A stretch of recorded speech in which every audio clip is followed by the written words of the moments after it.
Tengah ya.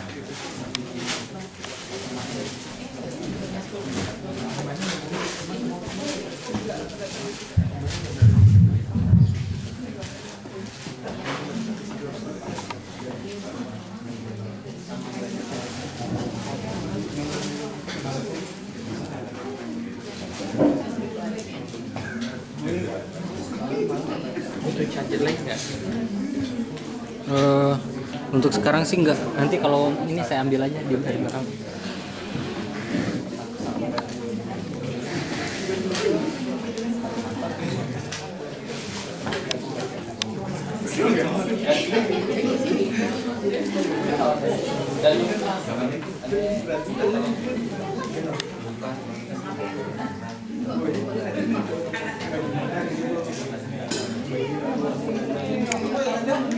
Mana Ustadz?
Itu saya bukanya.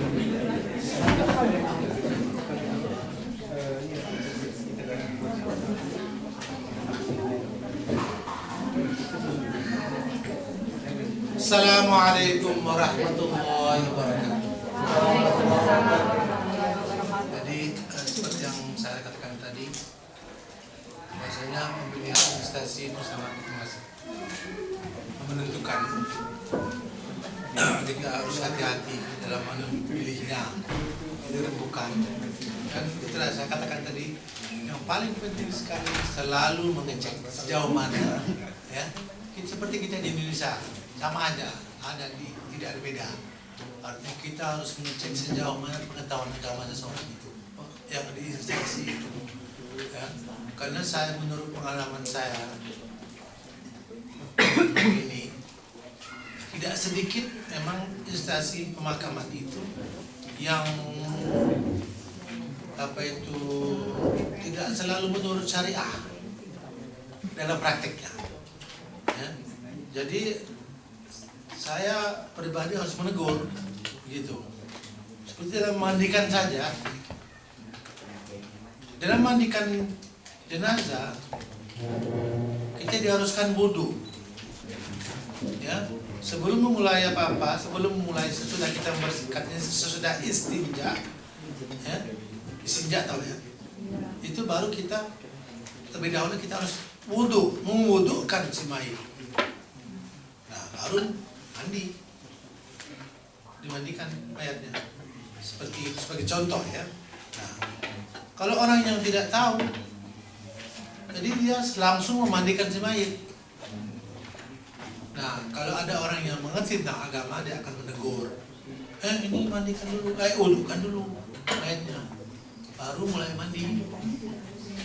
Cara lain, ya.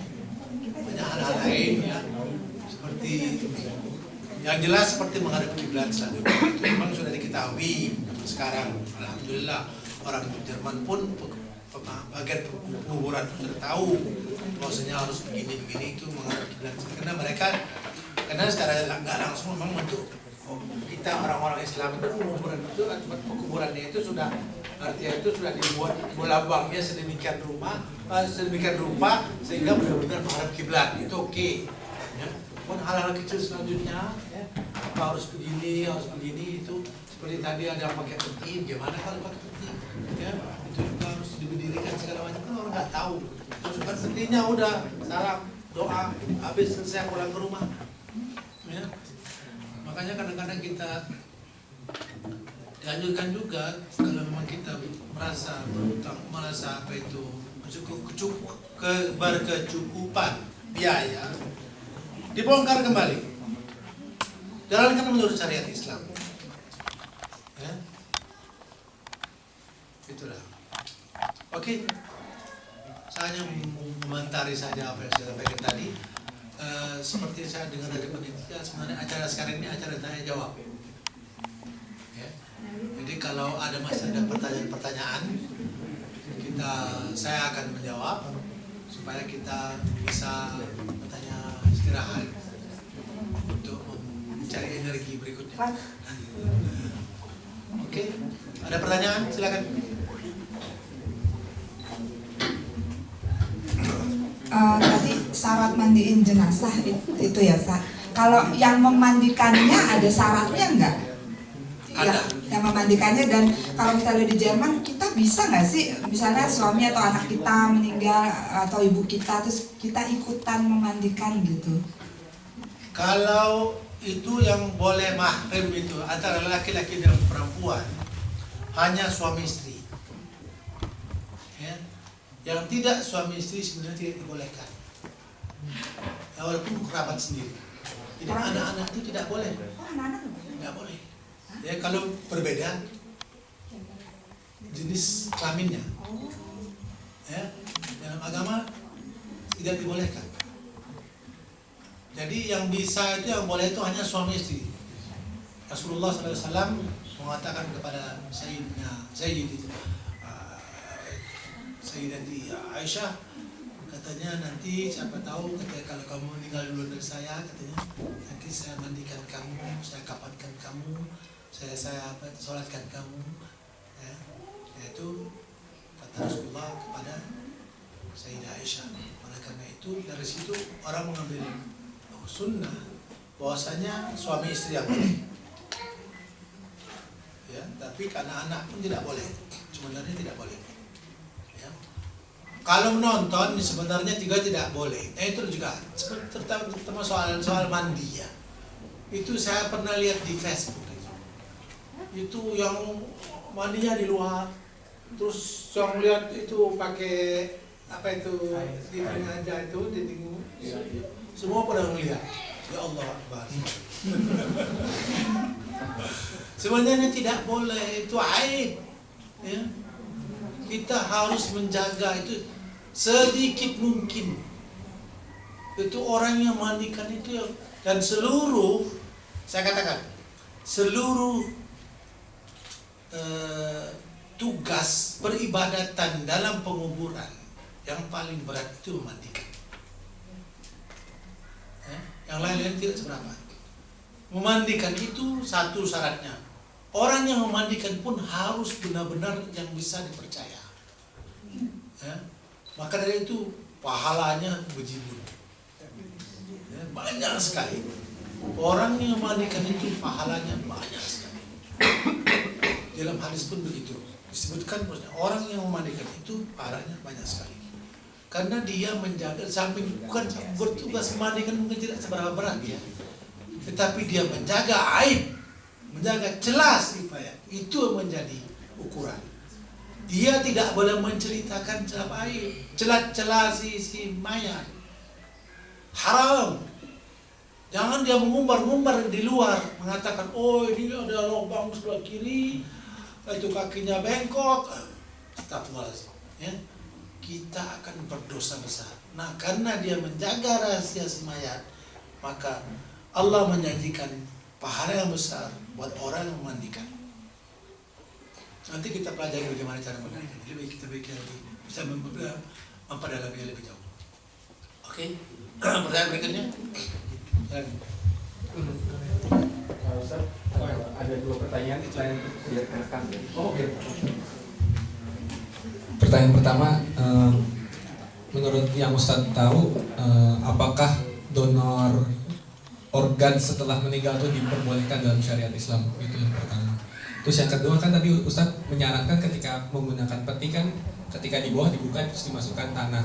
Apakah boleh kalau kita melakukan itu di atas? Jadi daripada repot di bawah, tanahnya udah diisi di atas, dimiring diberdirikan, baru dimasukkan sehingga di dalam udah tinggal tutup gitu. Ya, demikian Ustadz. Terima kasih. Assalamualaikum. Itu kalau saya tidak salah baca, Syekh Qaradawi, ya, Syekh besar itu yang pernah berfatwa mengatakan membolehkan, ya, memberi organ itu, anggota-anggota tubuh itu untuk dengan syarat bahwasanya hal itu benar-benar akan dipergunakan organnya itu kepada orang tertentu, menyelamatkan orang, jadi menyelamatkan jiwa seseorang, begitu. Jadi bukan untuk sekedar untuk seorang mahasiswa yang ingin perlu apa ini untuk sekolahnya terus dia mau tidak. Ya. Jadi ada juga itu orang-orang itu di Indonesia kan membeli mayat kan sering kejadian itu, nah, itu haram itu, tidak boleh. Ya. Jadi yang kalau mau memberi hadiah, memberi itu sumbangan organ itu boleh kalau dengan sumbangan itu menyelamatkan jiwa seseorang. Ya. Nah itu tertolong orang itu karena sumbangan itu baru bisa. Yang kedua masalah memang itu boleh. Jadi kedua masalah kita mengurus mayat ya dalam peti masih di atas sebelum kita masukkan ke dalam liang lahat. Yang paling penting sekali ya, kalau nanti ibu-ibu atau bapak-bapak kebetulan hadir dalam suatu pemakaman tanpa ada yang ahli, dalam memasukkan peti itu ke dalam lubang liang lahat nanti, itu perhatikan memasukkannya dari kaki. Ya, ngerti tidak? Jadi kalau umpamanya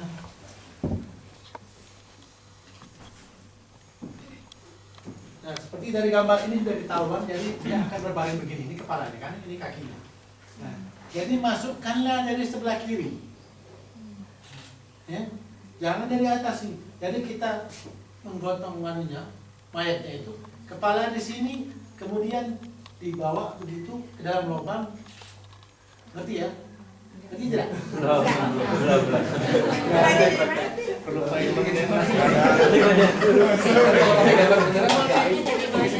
Ada jadi mana? Nah ini, katakanlah begini. Saya mencoba. Ya, ini kepala. Ya, ini kaki. Nah, kalau menggotongnya itu, ini kan kaki di sini. Nah, memasukkannya itu dari sini begitu. Oh, dulu kepalanya di Ya, atas dulu. kepala dulu, ya, kemudian baru masuk. Ya, di mana kakinya itu dimasukkan. Jangan begini. Ya, jelas. Ya, jadi kaki dulu begitu, ini kepala. Nah, nanti begitu. Jangan sebaliknya. Itu yang dianjurkan dalam syariat. Ya. Nah, kalau ada orang tahu nanti kan biasanya itu kan ribut masuk dari sini, masuk dari sana gitu. Tidak ada yang tahu kan. Jadi seenaknya ya masuk. Nah, dianjurkan. Jadi diingatkan. Katanya saya dengar begini dulu. Jadi diingatkan, ya. Menurut syariat seharusnya begitu. Oke? Ya. Masih ada pertanyaan? Ya, silakan.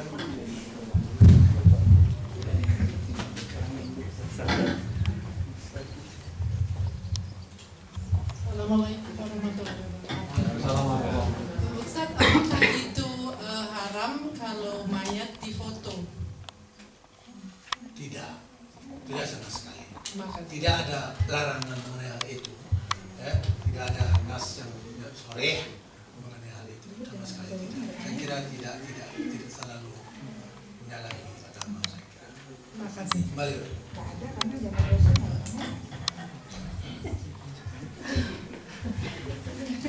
ada kamera zaman dulu.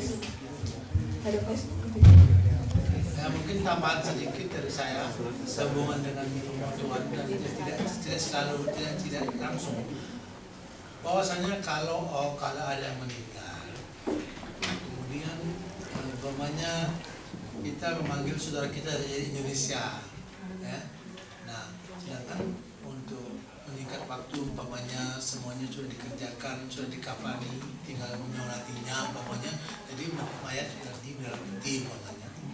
Itu memang dibolehkan dalam syar'i, ya, untuk membuka wajahnya, ya, itu dibolehkan, ya,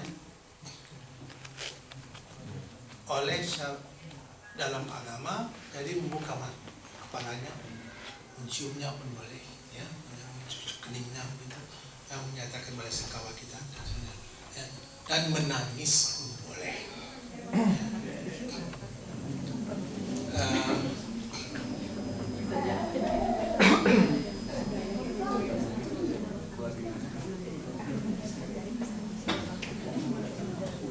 Bapak-bapak, ibu-ibu sekalian, bisa dikerakin bunyi. Saya baru ingat sekarang, sebenarnya belum selesai.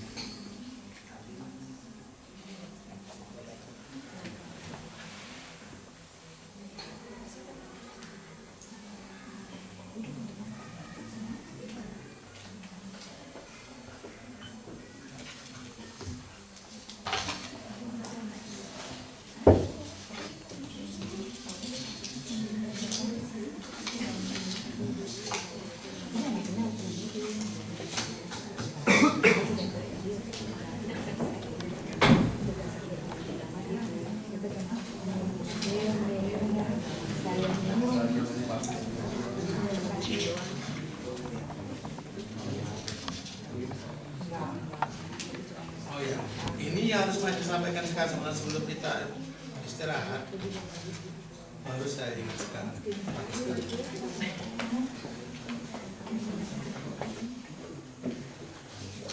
Tadi saya berbicara soal meratapi tadi, baru saya ingat bahwasanya sebenarnya bapak kita ini baru bapak terakhir. Oke, baru saya ingat sekarang. Hal-hal yang dilakukan, yang kita harus lakukan sebelum dan sesudah wafat.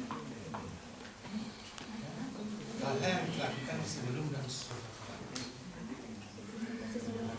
Kalau kita kebetulan berkunjung ke rumah orang atau keluarga kita ada yang hampir meninggal dan dia dalam sakaratul maut, apa yang kita harus lakukan? Mungkin sudah pernah ada yang mendengar? Baca surat Yasin sebelum meninggal. Ya, silakan. Ya, karena kasus waktu ibu saya meninggal, keluarga, ada beberapa keluarga yang membacakan surat Yasin. Ibu saya masa waktu itu masih sadar. Dia bilang, tolong jangan saya dibacakan surat Yasin. Ya. Bilang, tapi waktu itu kami bertanya kenapa gitu. Kami nggak sempat ini, hanya yang lain tetap aja bacain Yasin, tapi nggak sampai terdengar oleh ibu saya. Karena dia waktu itu bilang, saya belum meninggal, saya masih hidup. Cuman jangan ketawa kan Bu Yasin.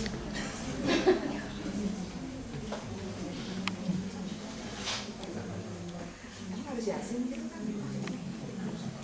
Karena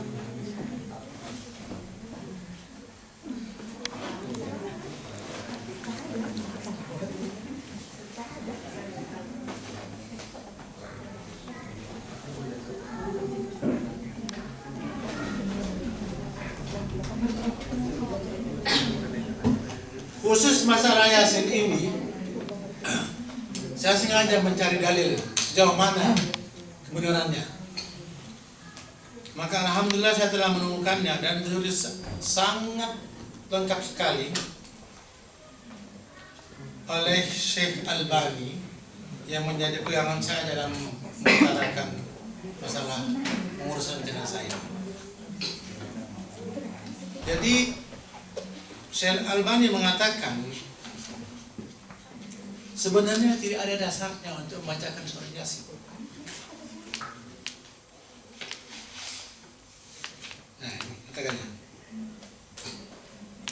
Jadi sebenarnya tidak ada dasarnya untuk membacakan surat Yasin. Ya, tidak diharuskan. Apa yang kita harus lakukan kalau orang sedang sakaratul maut? Sudah pernah dengar? Talqin. Laqinu mautakum. Ya. Mentalkin. Jadi la ilaha illallah. Laqinu mautakum la ilaha illallah. Usahakanlah untuk mentalkinkannya. Sekalipun cukup, tidak usah berulang-ulang, tidak harus. Ya. Kalau dia sanggup, orang ini mengatakan la ilaha illallah dakhal jannah. Sebelum dia meninggal, la ilaha illallah terus dia pergi. Ya. Itu yang harus kita usahakan. Bukan berarti kita membacakan Yasin. Tidak. Dan ada lagi seperti di kadang-kadang di Indonesia juga yang dilakukan adalah menghadapkan ke kiblat. Itu tidak harus, malahan bid'ah sebenarnya. Pernah suatu hari ada Sayyid bin Musayyab namanya, itu dari Imam Tabi'in, ya, orang besar itu pada zaman Nabi. Pada waktu itu ada Abu Salamah namanya, mengunjunginya, sahabat juga, mengunjungi beliau ini. Dia sedang dalam keadaan sakit. Suatu dia berada di rumahnya Syekh atau Tuan Said ini. Tuan Said ini pingsan. Waktu pingsan, maka oleh Abu Salamah, balai tempat tidurnya itu dirubah posisinya, cuma orang-orang lain dibantu menghadapkan ke kiblat. Selesai dari situ, Syekh Said ini bangun kembali, sadar kembali. Terus dia melihat posisinya lain. Terus dia mengatakan, siapa yang merubah ini? Pasti kamu, katanya. Mengatakan ke Abu Salamah ini. Ya, saya tak mau berani. Kata, mengapa? Dari mana kamu mau merubah ini? Tidak ada perintah Nabi yang menyuruh kita mengajukan cara mengamalkan kiblat. Putarkan kembali, seperti semula. Dari situ menjadi pelajaran buat kita, ya, bahwasanya tidak ada perintah Nabi yang menganjurkan kita untuk menghadap kiblat. Jadi kalau ada yang menghadapkan kiblat, katakan ini tidak benar, baik dimanapun juga. Tidak harus menghadapkan kiblat. Ya,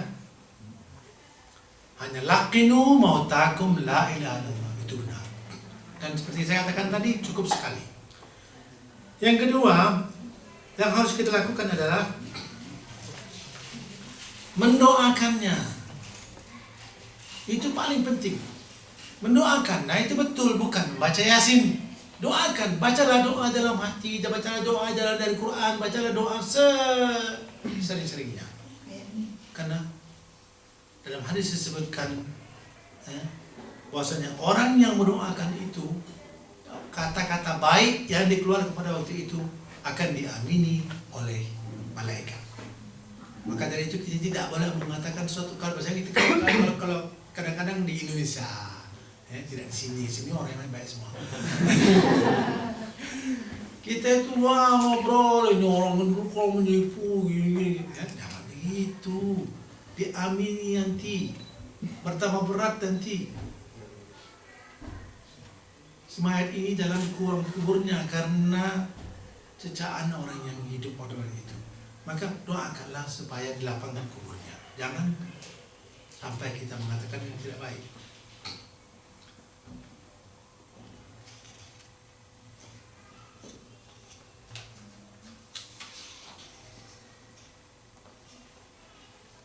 Sekarang yang saya ingin tahu, mungkin ada yang tahu, apa yang kita lakukan sesudah mayat meninggal? Setelah pergi, apa yang kita lakukan? Yang lakukan pertama, apa-apa? Kira-kira, ada yang tahu?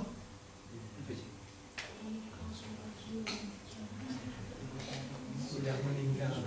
sesudah meninggal. Oh bukan, masih di kamar, masih di kamar maksud saya tuh. Nah baru sekarang pergi, selesai, wafatlah beliau gitu. Kita belum manggil lagi dokter lagi, tapi kita tahu bahwa beliau ini sudah pergi. Nah apa yang kita lakukan pertama? Gimana? Mengusap wajahnya. Gimana? Tidak, bukan mengusap wajahnya, tutupkan matanya. Ya, tutupkan matanya. Cara menutup mata itu ada dua. Pertama dengan dua jari begini atau dua jari begini, ya, begini atau begini. Atau pakai tangan semuanya. Tangan semuanya. Kalau kita orang Indonesia mungkin lebih sopan ya. Pakai dua tuh kayak mau disorok matanya kayak kungfu ya, jangan. Lebih sopan itu namanya kalau ambil tangan semuanya kita tutupkan matanya. Satu itu, ya. Yang kedua apa? Apa? Tangan. Tidak. Itu kalau mau sholat. Kita tutup mulutnya. Tetapi karena sendi-sendi semuanya sudah, otot-otot itu sudah tidak berfungsi lagi, maka dari itu mulut ini akan terbuka terus. Oleh karena itu nanti kita praktekkan. Oleh karena itu dianjurkan, ya, dalam kita mengambil sapu tangan yang pasar atau handuk atau apapun, ya, supaya diikat kepalanya ke atas, ya, supaya mulut ini tidak nanti kalau kita tidak lakukan itu, pelan-pelan mulutnya buka sendiri, jatuh, kan lemah, kan lemas gitu. Nah, nanti kalau waktu orang mengunjungi semuanya pada mulutnya ada lagi orang yang terbuka matanya kan begitu, karena tidak ada lagi sendinya. Makanya saya orang, kenapa kok matanya terbuka? Ngeluh semua orang itu, karena pada waktu meninggal yang tidak ketahuan atau gimana, ya, lupa menutupkannya atau seterusnya. Ya, jadi tutupkanlah matanya, dan yang penting lagi dagunya diikat supaya tidak nanti terbuka lagi gitu. Ya, sendi-sendi mulut tidak. Oke? Yang ketiga, ambillah kain sebesar mungkin, tutupi seluruh badannya mayat. Ya, jangan sampai sini doang, tutup seluruhnya. Ya. Itu yang ketiga. Yang keempat, dalam dianjurkan juga, kalau bisa ambil sesuatu yang berat. Ya, katakanlah sampai lebih kurang setengah kilo beratnya. Ya, apa saja, dari batu sampai ke buku umpamanya, ya, atau besi kecil, lebih kurang berat itu, taruhkan di perutnya. Untuk apa? Supaya nanti perutnya tidak mengembung. Ya, nanti perutnya itu akan mengembung ke atas. Untuk menjaga itu, kalau ada berat itu, maka tidak akan begitu. Ya. Karena seluruh gas-gas yang ada dalam tubuh akan berusaha keluar. Antara lain perut itu akan menjadi kembung. Untuk menghindari itu maka dianjurkan untuk menahan dengan batu itu. Yang ketiga, yang jelas kita dianjurkan dalam agama Islam sebenarnya untuk menyegerakannya, ya, secepat mungkin untuk mengurusnya supaya jangan berlarut-larut kalau bisa. Jadi kalau ada yang mau datang, kita katakan betul-betul perlu harus datang dan ini bisa waktu 3-4 hari, 5 hari gitu. Ya, sedangkan syariat menganjurkan kita untuk mengumpulkan secepat mungkin begitu. Jadi kalau memang tidak ada keperluannya, ya tinggalkan, tidak usah. Sebaiknya begitu. Datang Pak apa, cuman tidak harus menunggu seharusnya. Kecuali kalau bisa datang tidak boleh, tidak apa-apa. Dan seperti yang terakhir, haruslah seperti saya jawab tadi pertanyaannya, memakamkan si mayat ini di kota tempat dia meninggal, itu kota tempat dia tinggal. Ya. Jadi bukan bawa ke Indonesia, atau bawa ke tempat lain. Makanya dalam hal asuransi, oh ya tadi saya lupa menyampaikan. Ada tadi saya lupa sampaikan mengenai apa itu kemungkinan ketiga. Jadi satu kita urus sendiri instansi pemakaman. Yang ketiga tadi kalau cara ibu menanyakan saya lupa menjawabnya mengenai kemungkinan untuk membuat tabungan. Ya. Jadi di Jerman ini ada dua yang saya tahu ya, lebih gitu. Bisa dicek lagi kembali di Duisburg mungkin ada atau di mana kota lain. Yaitu melalui asuransi kita bisa menabung untuk kematian. Ya. Yang saya tahu di daerah dekat Kelen sana itu satu yang namanya yang dipunyai suatu yayasan yang bernama Mili Gurus. Tapi karena memang betul ini punya kredit Turki ya, dan kebetulan yayasan ini perusahaan ini atau organisasi ini kurang pamornya kurang bagus, bukan apa-apa, karena mereka ini sering kedatangan polisi karena orangnya radikal. Mungkin PDI kali ya. Jadi bukan berarti negatif ya dari segi keislamannya. Tapi di luar masalah itu, mereka membuat kas kematian, ya, Sterbekas. Dan mereka ini sangat jujur. Artinya itu kita membayar per bulannya katakanlah 15 euro atau 20 euro. Kemudian nanti pada akhir tahun mereka akan menghitung ya berapa jumlah pengeluaran. Jadi kita setiap tahunnya mendapat pemberitahuan sekian yang harus dibayar. Ada yang ingin membuat perjanjian begini, saya akan bisa memberikan alamatnya nanti insyaallah. Ya. Jadi itu atau di Kerpen kotanya. Satu itu yang saya ketahui ya. Yang kedua yang ada yang selama ini yang ada di Berlin. Yang di Berlin ini sebenarnya dulunya dipegang orang Indonesia. Ya. Pak Budi kalau tidak salah.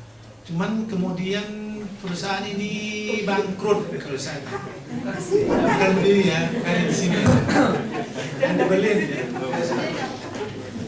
Nah, kemudian karena bangkrut itu diambil alih oleh perusahaan lain. Nah, sampai sekarang masih banyak yang ikut di sana. Namanya sekarang diambil oleh organisasi yang namanya apa? Asuransi yang namanya Ideal Versicherung. Ya, Ideal Versicherung di Berlin. Saya pun punya alamatnya. Saya nggak dapat komisi ya mas, takut ya. Jadi kalau menunjukkan akan saya berikan alamatnya untuk mengurus ini. Jadi ada kemungkinan kalau mau menabung bisa. Ya, tinggal kita mesti mencari di setiap kota di mana tempat bisa menabung. Oke, berarti yang saya lupa sampaikan tadi. Jadi saya selesai sedikit cepat saja. Yang hal-hal yang dilarang, yang haram dilakukan sesudah orang meninggal dunia. Ya. Satu, nampaknya halnya kecil saja, tetapi dalam agama sangat tidak dibolehkan, yaitu meratapi yang meninggal. Meratapi tahu ya? Ya. Meratapi artinya menangis, menyesalkan mengapa dia pergi sekarang, mengapa dan mengapa. Itu haram besar. Untuk membuktikannya, saya ambilkan sini beberapa contoh. Contoh pertama, Rasulullah Sallallahu Alaihi Wasallam bersabda, dua hal yang ada pada manusia, yang keduanya menyebabkan mereka kafir. Pertama, mengingkari keturunan, dan kedua, meratapi kematian. Ya, sampai begitu besarnya hukumnya. Rasulullah Sallallahu Alaihi Wasallam mengatakan orang itu mendekati kekafiran kalau dia meratapi kematian seseorang, walaupun itu keluarganya paling dekat. Jadi hindarilah, pasrah, terima, jangan sampai mengeluh. Ya, kalau ada yang meninggal, itu sudah Tuhan yang mengatur. Memang berat. Anak yang selama ini kita sayangi tetap pergi. Suami yang kita sayangi sekarang selama ini pergi.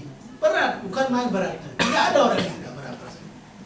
Cuma itu sudah putusan di atas, terimalah. Insya Allah akan ada ketenangan. Kalau kita mau menerima.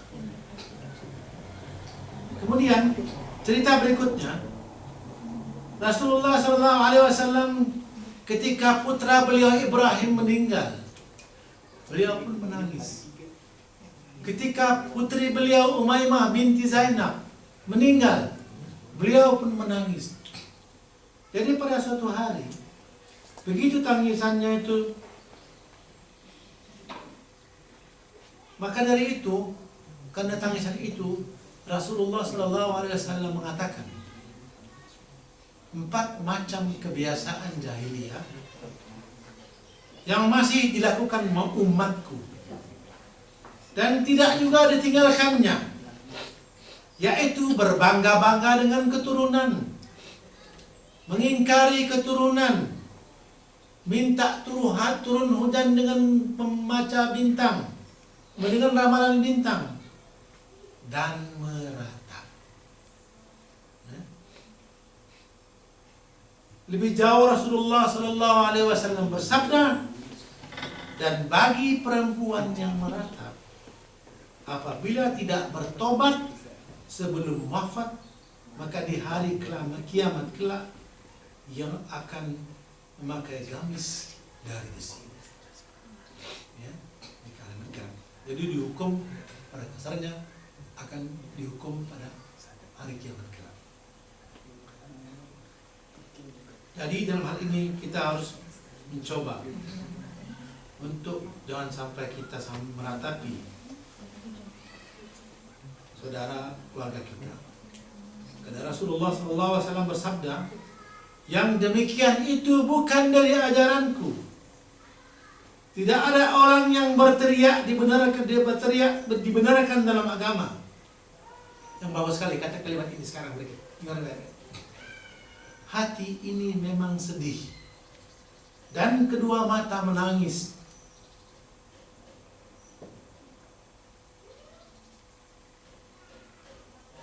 Namun tidak menjadikan Allah murka. Kita boleh sedih, kita boleh berair mata kepada, tetapi jangan kita memarahkan Allah. Itu akan dosa besar.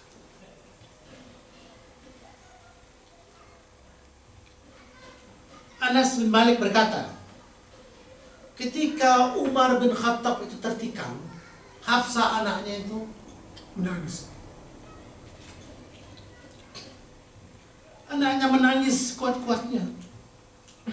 Umar radhiyallahu anhu mengatakan kepadanya, wahai Hafsah, tidakkah engkau mendengar Rasulullah sallallahu alaihi wasallam bersabda, orang yang diratapi itu akan disiksa. Dan Suhaib pun begitu pula, wahai saudaraku, wahai sahabatku, sambil menangis keras sekali. Maka kata Umar radhiyallahu anhu, wahai Suhaib, tidakkah engkau mendengar Rasulullah sallallahu alaihi wasallam telah bersabda, sesungguhnya yang diratapi akan disiksa.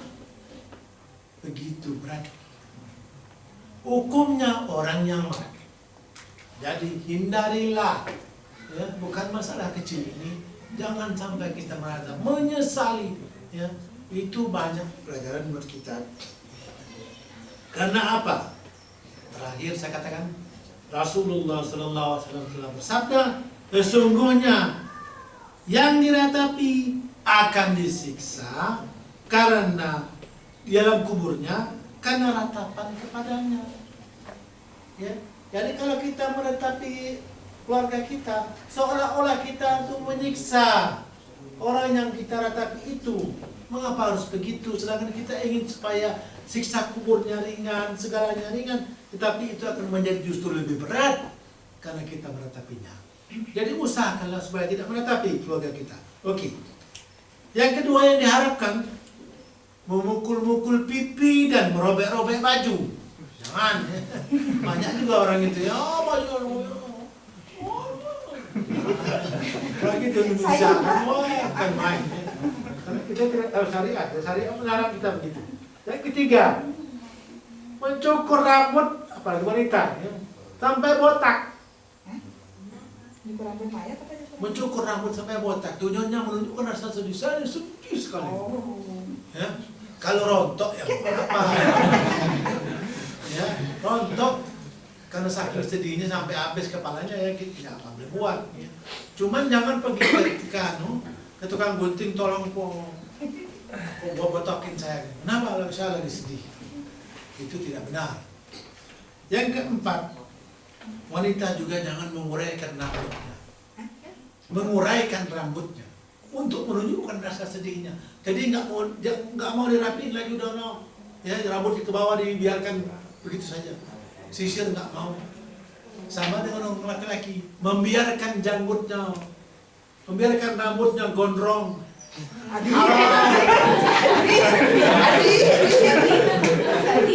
Bukan sekarang. Kalau ada yang meninggal. Apa yang meninggal?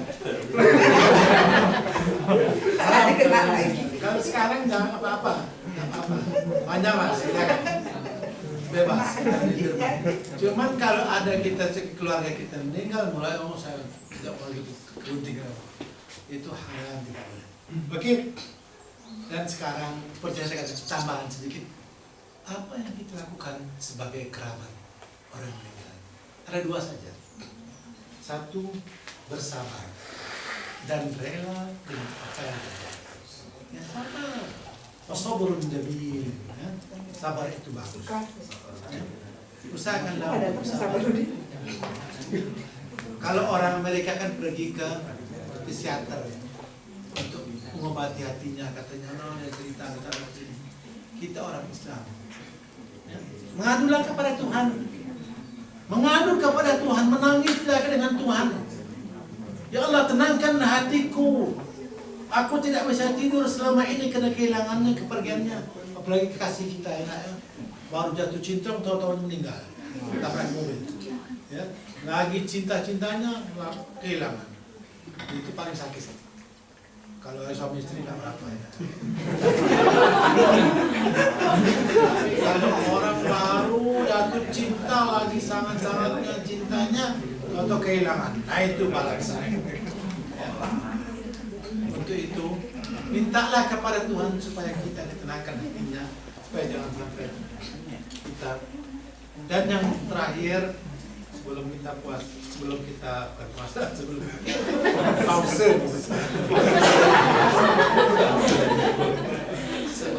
istirahat, yang sudah kita lakukan sebelumnya di mana-mana. Kalau ada orang yang meninggal, maka bacalah istirja. Apa itu istirja? Inna lillahi wa inna ilaihi raji'un. Ya, itu disyariatkan dalam agama. Sekian saja dulu, ya, baru kita sekarang break. Nanti kalau ada pertanyaan selanjutnya kita buka lagi sebelum kita mulai acara workshop praktek, ya. Sudah kita puasa lagi. Sudah kita istirahat. Sekian saja. Wassalamualaikum warahmatullahi wabarakatuh.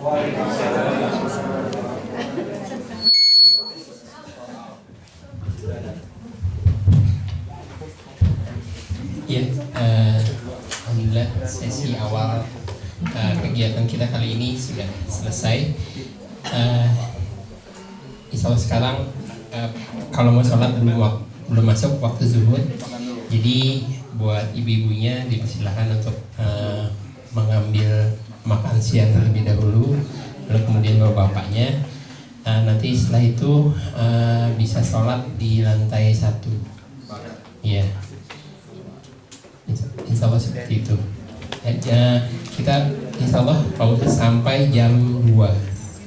Jadi nanti jam 2 kembali lagi. Mulai untuk kegiatan selanjutnya. Ya. Terima kasih. Assalamualaikum warahmatullahi wabarakatuh.